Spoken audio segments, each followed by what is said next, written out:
Recording. Hi guys. So we have, I think, two examples I want to do today for just to finish this maxima and Lagrange multipliers, and then we'll move to vector fields. Okay. Any questions? Okay. So one problem I wanted to do today is examples of Lagrange multipliers.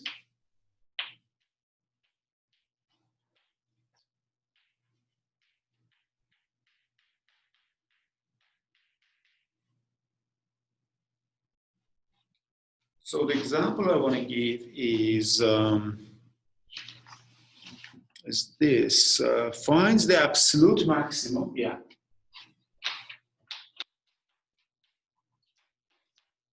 The absolute maximum and minimum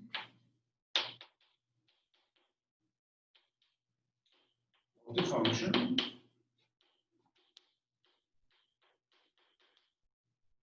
so f of x comma y equal to, I believe, 2x plus 2y plus 1 in the disk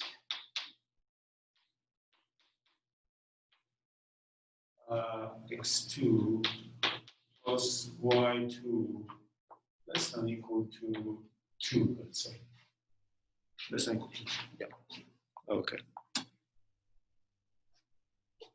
Okay. So that's a closed. That's right, because there's an equality here also.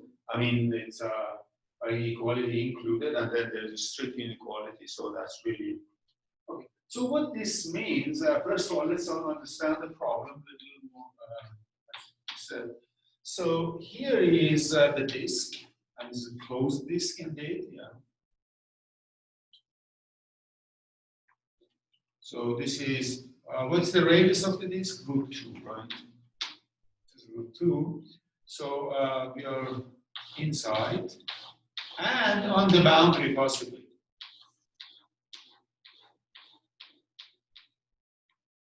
Okay. So we are asked to find the maximum and the minimum values of the function this in the disk. Okay. So what do we know from general theory? The general theory tells us that yes, indeed, there is a point which is going to be maximum and there's a point which is going to be minimum, right? Because this is a closed bounded set, right? So let me maybe since closed disk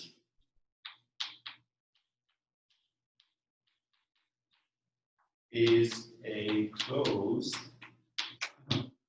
bounded set,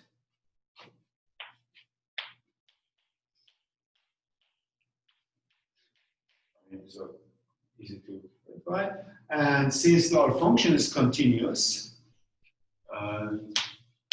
since f is continuous,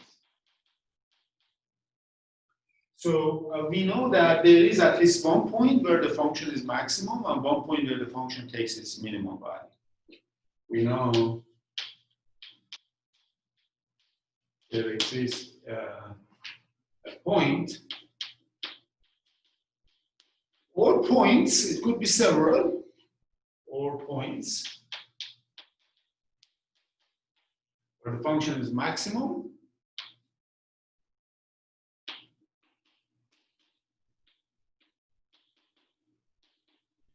and the point where the function is minimum, right? Same for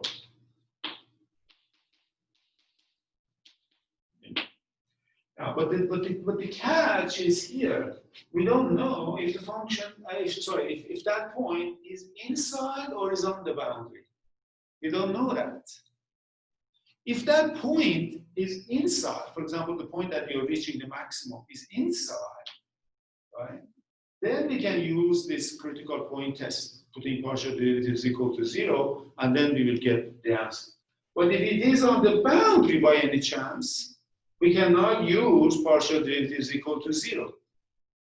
On the boundary, we have to resort to Lagrange multipliers, right? Because that's a constraint.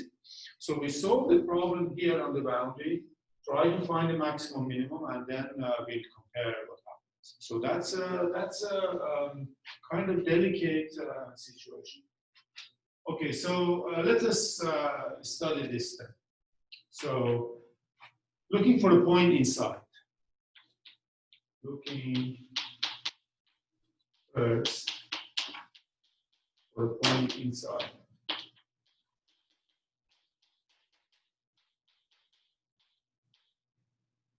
Okay, so what do we know here inside? So we have to find, if there's a point, mysterious point xy, inside where this is maximum, for example, or minimum, then what can we do?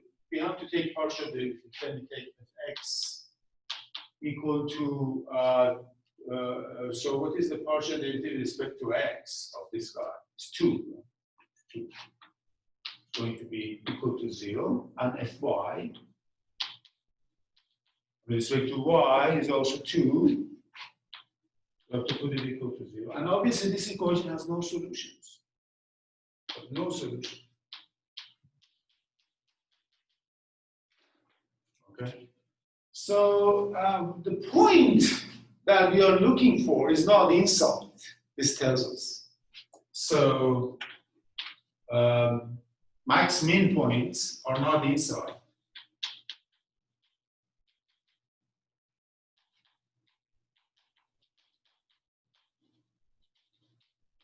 Are not inside. Okay? So we have to look on the boundary and see what kind of points we find on the boundary, and then we can just analyze them and see which one is maximum and which one is minimum. That's so let's go look for the boundary. Now the boundary is a totally different problem. The boundary now is Lagrange multiplier problem, right? So that's what we are. So let's go to the boundary then.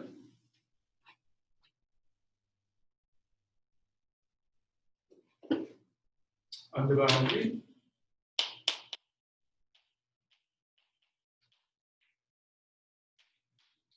we have a Lagrange multiplier problem.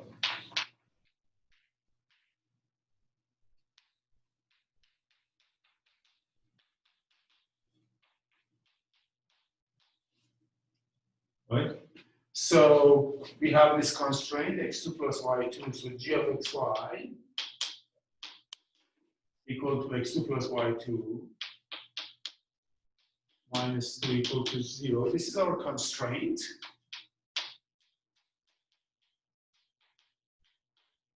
So the equations that we have to solve is fx equal to lambda gx, fy equal to lambda gy, and g equal to 0.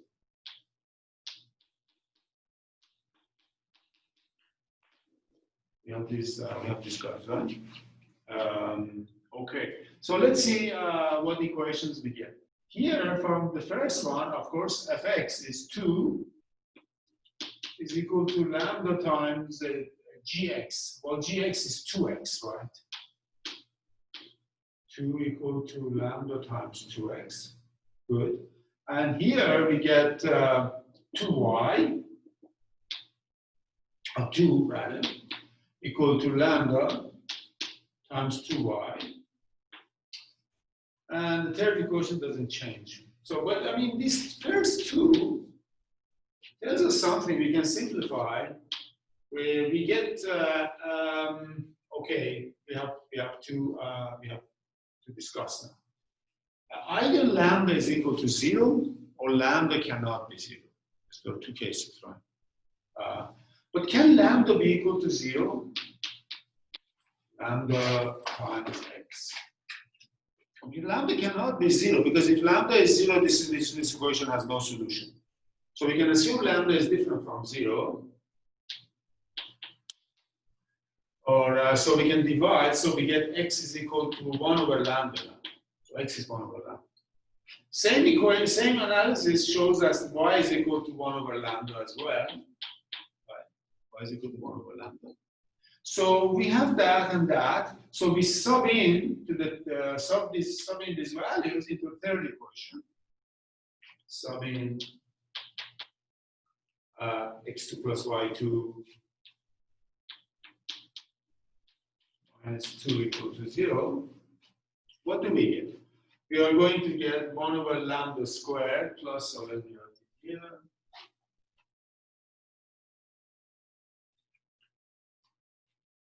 We're going to get 1 over lambda squared plus 1 over lambda squared again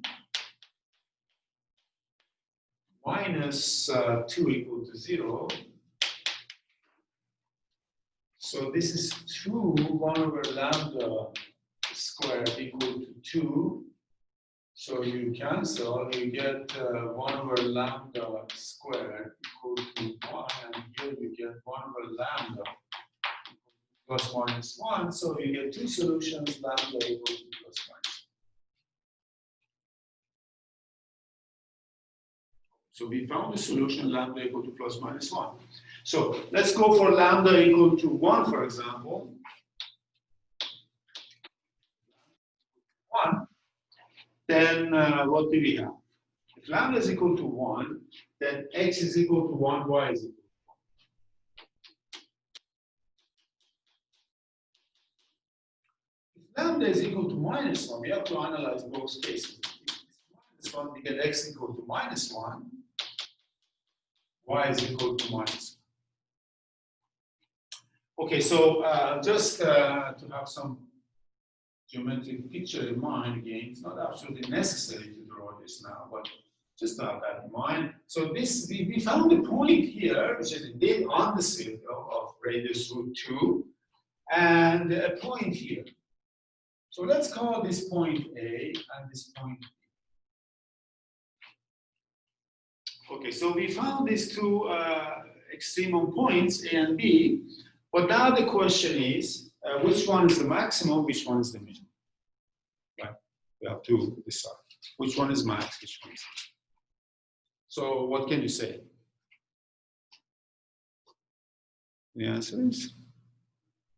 Lambda equals 1, that gives you the max, and lambda equals -1, that gives you the minimum. Why? Because you can sub that x and y back into the initial equation f, and then you can see which one's greater than this. Absolutely, yeah, absolutely correct. Indeed, you can just find out that if lambda is 1, as it was said, then x is equal to 1, y is equal to 1. You sub into your original function, which was a linear function. So then you get a positive value, and this is a negative value. So let's find out. So f of a, which is f of 1, 1, it's 2 times 1 plus 2 times 1 plus or minus rather, right? The function was, my original function was x plus 2x plus 2y plus 1, was it? Yeah. Yeah, thank you. Plus 1. So that's equal to 2 to 4, 1 is 5. Okay?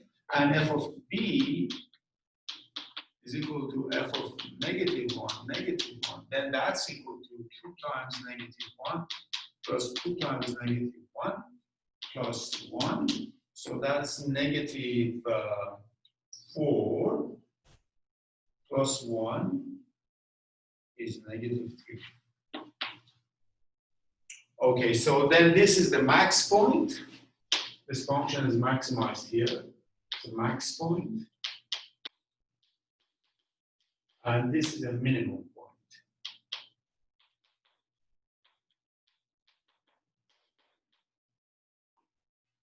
Max point is minimum.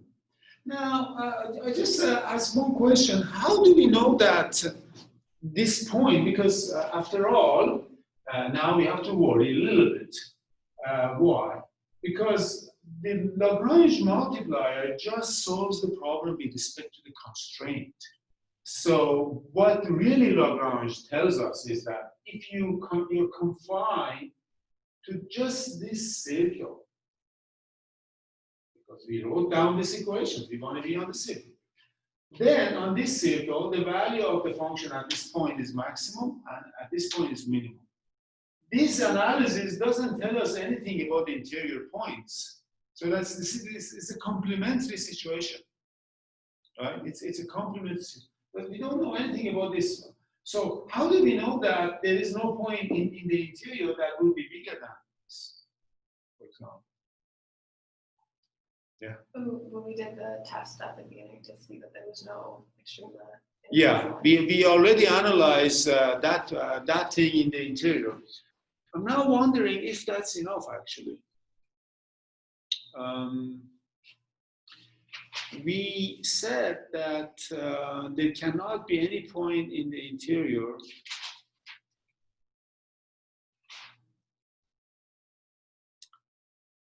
Yeah, I think if there is, yeah, I think you can show that because you have to be just a bit careful because indeed this is the maximum point. If there is a point inside which is bigger than this, then certainly that point is going to be a maximum for values in the interior as well. So yeah, I think I don't push this point too much because there is a little bit of a delicate issue here, so I don't want to get sidetracked by that. Consider the level curve of f. Oh, okay. Level curve of f. Well, we did that. Oh, the level curve of f. Oh, yes. Right.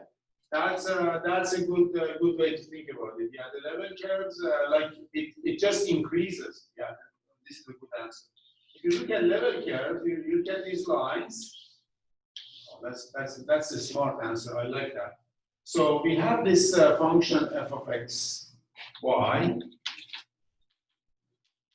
equal to 2x plus 2y plus 1. And indeed, if you look at level curves, you get these straight lines. So on all these lines, the function is constant. And you can see that it's actually increasing from this point to that point. And on all of them, it's kind of increasing. So yeah, that's a perfect analysis. But I don't expect it to be that. That's enough. Yeah, thank you. Yeah, it was a good point. Okay, so that's kind of scenario that we may face. I mean, that you have some set, and then there's a boundary, and we want to maximize the function with respect to points inside and also on the boundary. So we have to analyze them separately. Otherwise, it's just okay. Any questions or other questions or comments? No? Okay, so then let's look at one more problem, which is, and then we'll say goodbye to Lagrange multipliers.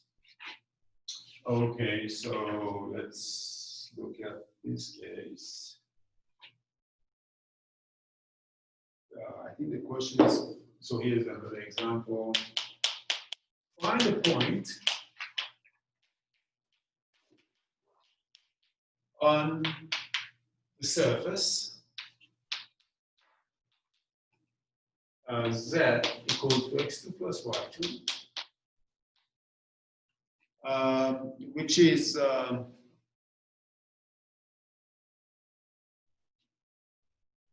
which is closest and farthest away. So closest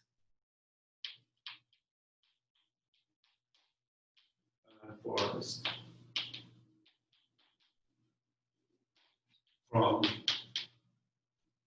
the plane. So the plane is 3x plus 2y plus 5 equal to 0. Okay, minus 5, for example.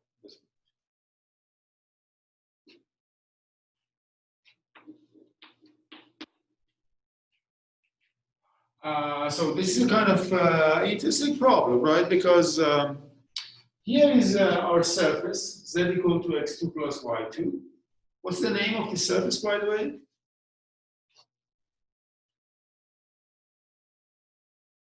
Too many surfaces. Yeah, that's right. Yeah. So it's a good way to torture. Like here. Elliptic paraboloid. It's elliptic paraboloid. So this is elliptic paraboloid.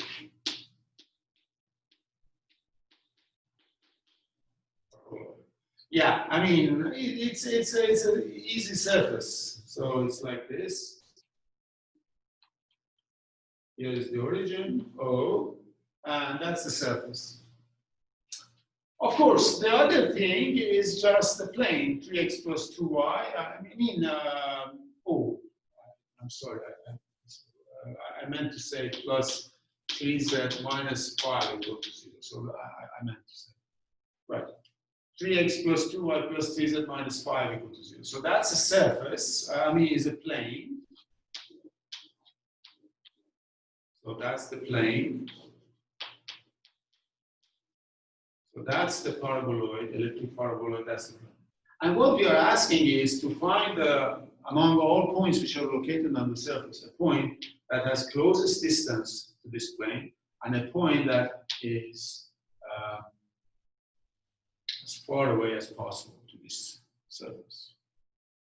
Because if you look at any point here on the surface, it has a distance to this plane. We know the formula, right? We have a formula for a distance between a point and surface and a plane, right? There's a question, I guess. Oh yeah, answer. Yeah, very good. Who answered that? Okay, right. Very good. Excellent. Thank you. I got 2 answers. Very good. Right. So that's the situation. So yeah, there may be more even. There may be more. We have to find these points or point and these points or point. We have to find. Okay. How we are going to solve this problem? How can we start? How can we set up the problem even? Well, our f of xyz could be the formula for a distance between a point and that plane specifically, and then our what's it called? Our constraint. Thank you. Constraint would be that elliptic paraboloid, and we know that it's going to be on the boundary, so we have to use Lagrange multipliers. Yes. Yeah. That certainly will do. And that definitely then turns into a problem with kind of 3 variables. Then you have to do Lagrange multipliers for 3. That we can do definitely. What I'm thinking of is doing like a problem in 2 variables. We can do that because there is x and there is y, right? So a point on this surface, if you pick any 2 points, x and y, in the plane, then there is a point z, unique point z, which is on the surface. So I can parameterize points by picking an arbitrary point x and y on the surface, in the plane, and then I choose z accordingly, and then I can find a formula for the distance between this one. In this way, we will have a problem which is not Lagrange multipliers. It's going to be independent of Lagrange multipliers. So let's do it that way. Lagrange multipliers will certainly work as well. So pick a point on the surface. Well, the point on the surface is of the form like x, y, and then z is x2 plus y2, right? P. And then what we have to do, we have to find the distance between this P and the plane. Distance d of p to the plane. Okay, so what's the distance now? Do you remember the formula for the distance?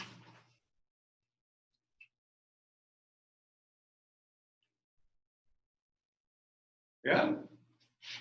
D was equal to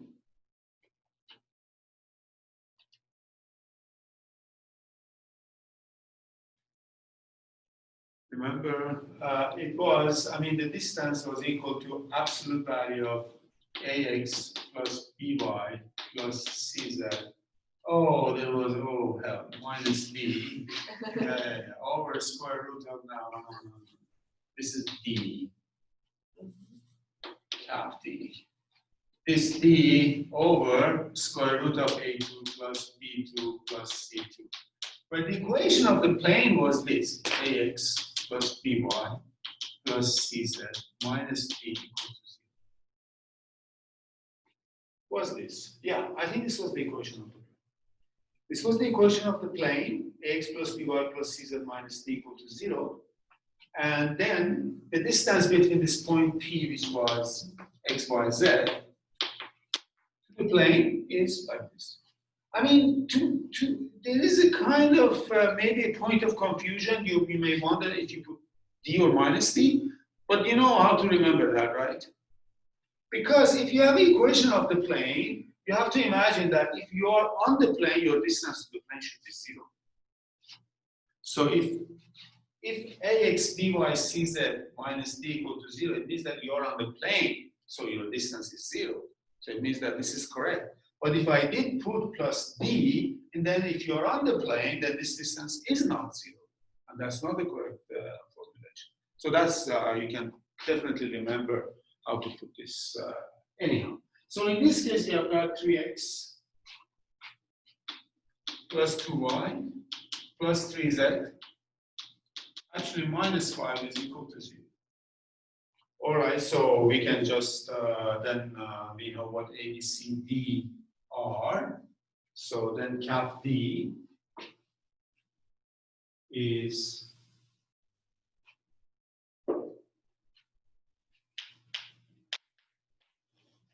absolute value of, well, 3 times x plus 2y plus 3 times, now I'm not allowed to write z because there is no z, it's x2 plus y2.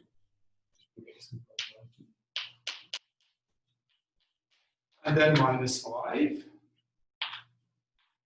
this guy, divided by square root of 3 squared plus 2 squared plus again 3 squared.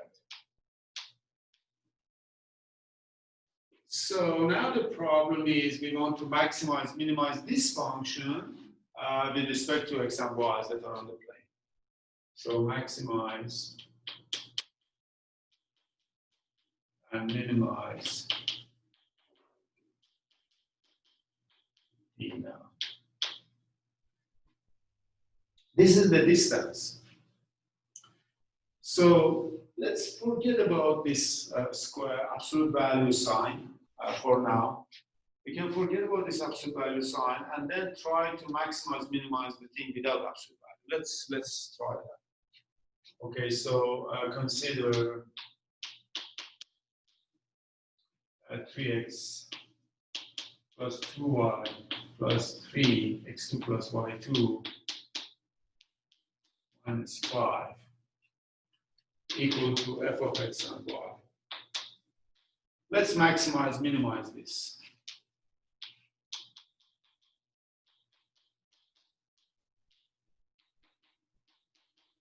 Minimize.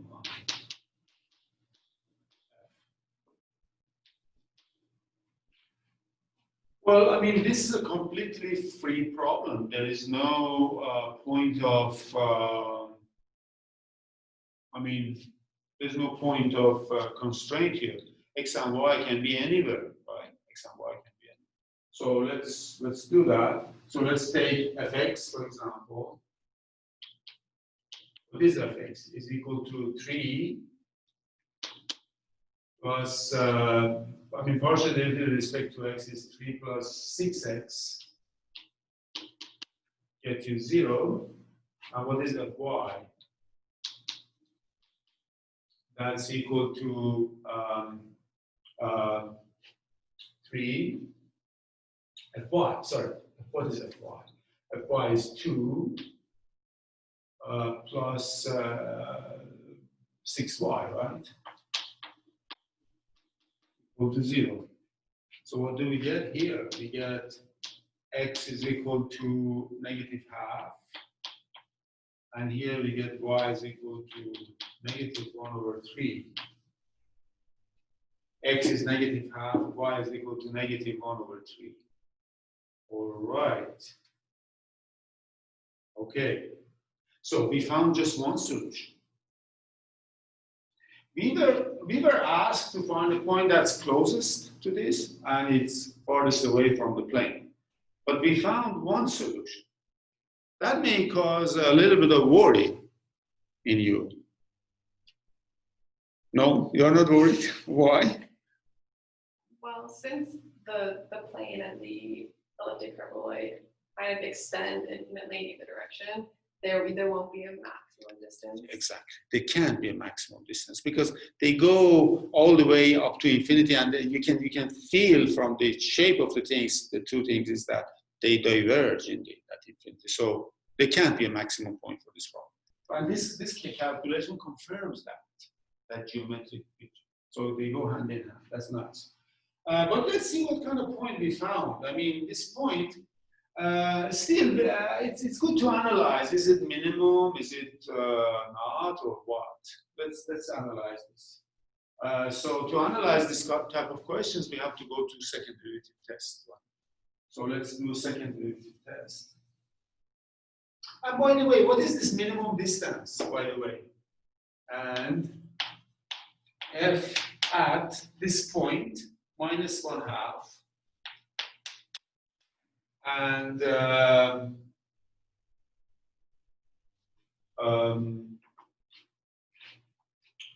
-1/2, sorry, -1/3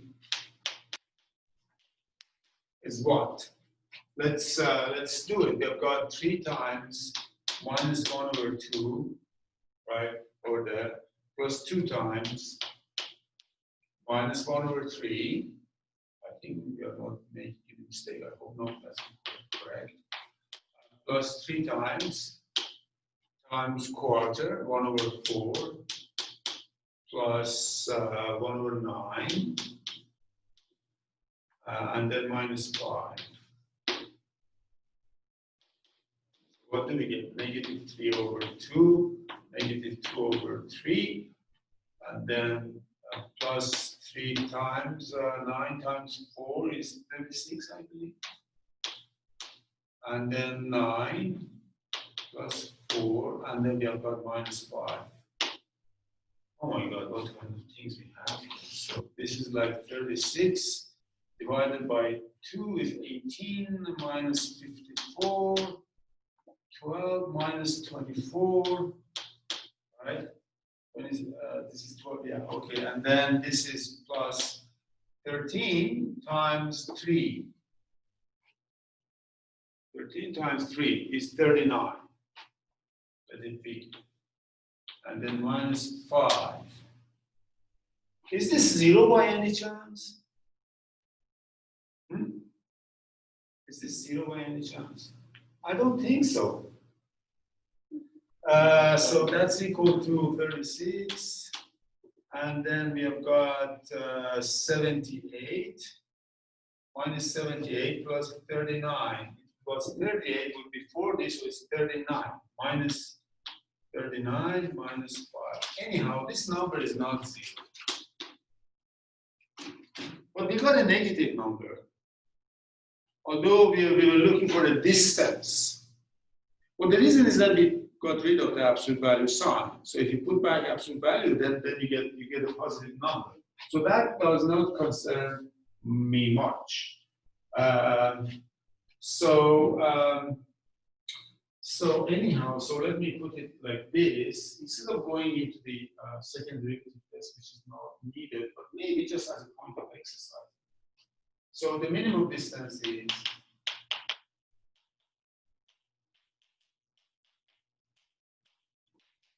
absolute value of this guy, minus 39 over 36 minus 5. Whatever it is, you find it. That's okay. You can find it, I'm sure.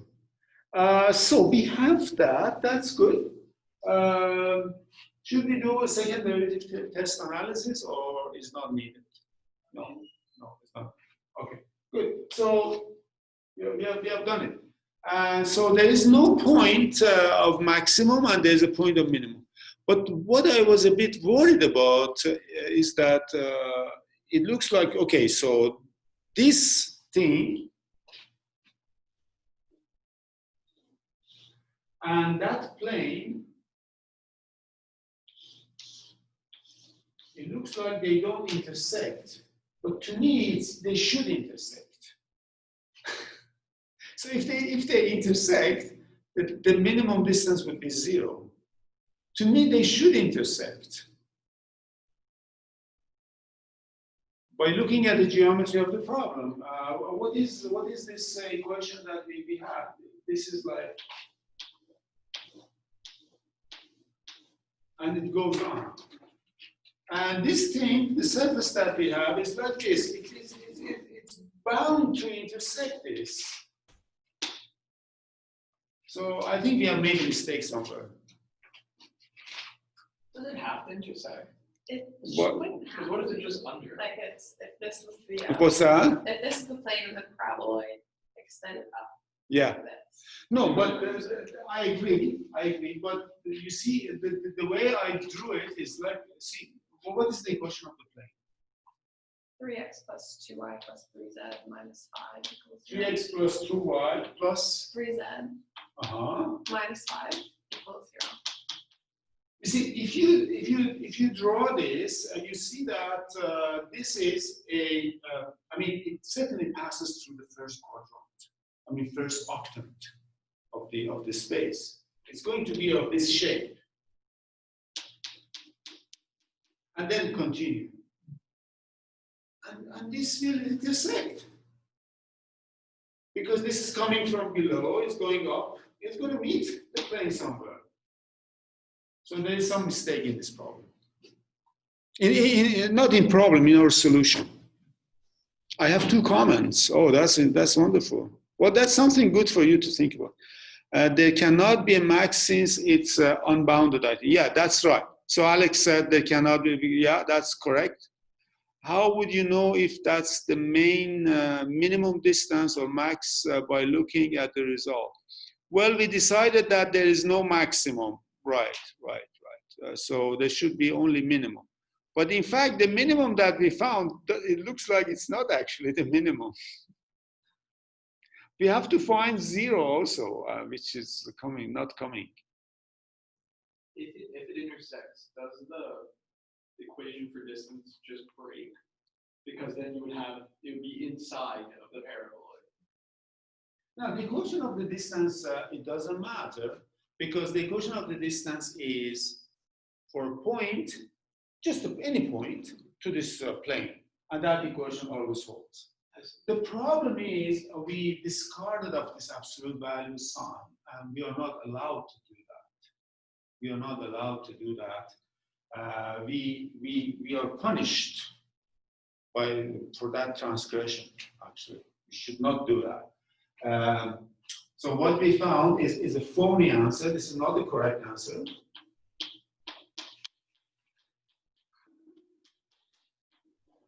I want you now to find the correct answer by actually finding the square of that absolute value. You see, so here is the argument. The argument is that if you want to maximize a function, you have to maximize, it's the same as maximizing its square, right? Because the square of this function is big, the function itself is big, and so on. And this guy is positive, by the way. Absolute value is positive, so cannot be negative. So to get rid of absolute value sign, in a correct way, the only thing we can do is to square that guy. So look at this square, which is going to be then absolute value of, what was the formula we found? 3x plus 2y plus 3 times x2 plus y2 minus 5, yes, minus 5 squared, and this is going to be equal to, so if you square the thing, then it doesn't matter between itself and absolute values, and get 3x plus 2y plus 3x2 plus y2 minus 5 squared.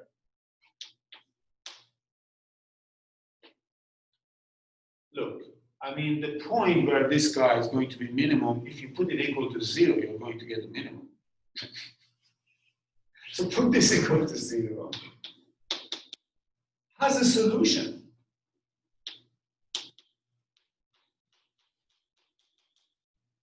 So the solution will be 3x plus 2y plus 3 times x2 plus y2 minus 5 equal to 0. So you have infinite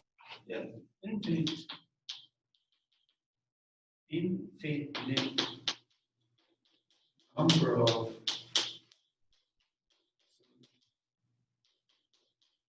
why you get infinite number of solutions from, you see why this is infinite number of solutions. You see, this plane is intersecting this paraboloid in a curve actually. It's kind of cutting a curve, and all those points of the curve, because they are both on this paraboloid, on the plane, the distance is 0. That's it. Okay, so this is, I think, I really love this example. Definitely interesting. What's that? It's definitely interesting. It's very, very interesting. Yeah, I mean, you cannot just forget about absolute values. I mean, absolute values, it came back to haunt us. We had to respect it. that's a wonderful question. Oh, I have so many comments now. Yeah, true, thanks. I think in this case, if you get a negative answer, then the real answer is yeah. I think, but I mean, we have to be careful. We have to. Isn't there a denominator in the distance? Well, there is a denominator, but denominator is constant. So that doesn't solve that doesn't change anything in terms of finding the maximum minimum. In any case, the distance is 0. So divided by that denominator doesn't make any distance. Since the distance is continuous, if you ignore the absolute value and get a negative value, and there is also some point in R2 which then you ignore the absolute value, it's still positive. Then by IVT, there must be a point equal to, yeah, absolutely. There is a point equal to 0, but the question is to find it, and find it just if you be careful about the meaning of this equation. Even if the denominator was variable, if you're setting d squared equal to 0, the denominator, even if it was in terms of x, y, and z, would just cancel out, wouldn't it? Would it? No. Because you see, then in that case, what would you have? You would have something like f of x, y, divided by g of x, y, right? And take derivative of this. For example, this is hxy, right? Compute hx equal to 0 and hy equal to 0. You get equations which involve g as well. So you cannot conveniently discard g. You have to pay its due respect. But if you were just setting hxy equal to 0, not their derivatives. Oh yeah, absolutely. And then you could just get rid of gx. Of course. Okay, I see. Yeah. But I mean, here was in a way also kind of lucky situation, because this was really 0 was the answer. But sometimes you may be looking for a minimum, which is minimum of a quotient, as we are asking, and the denominator is not a constant. In that case, then you have to really. I think this was a wonderful question. I really like this question. I hope you enjoyed the question as much as I did, guys. Yeah, I think. No, I'm sure you did. Sure. Wonderful. So I think there's no point of going into vector fields now because it's just the end of the class. And I recommend you now you go to section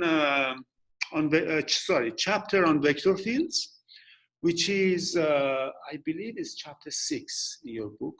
So you jump chapter 5, which is integration. We don't do integration in this course. But I will talk about it because it's kind of useful to understand the meaning of vector fields, to know a little bit about integration. So I'll be talking about like flux, circulation, and work, which involve integration. And both concepts we introduce both ways, either as derivative concepts or as integration concepts. Like the way you can write down Maxwell's equations in two ways, either in integral form or derivative form. Right? So both concepts have meaning. So for that, I will just intuitively refer to integration, introduce them, and then.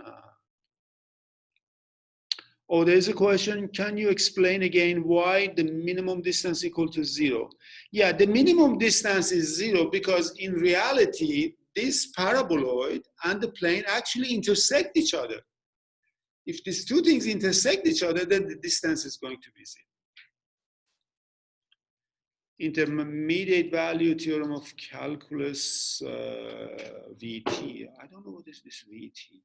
Calculus IVT.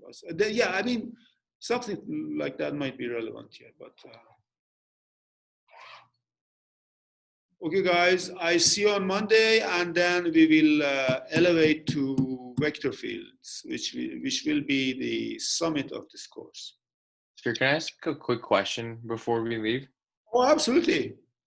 So with the previous example we did, I don't understand like how did we get like d equals 0? Is it just by confirming that the plane and the paraboloid intersects? Yeah. Yeah. Okay. I mean, here, we have minimized, we try to minimize a function which is positive. So the minimum is going to be at those points where the function is 0.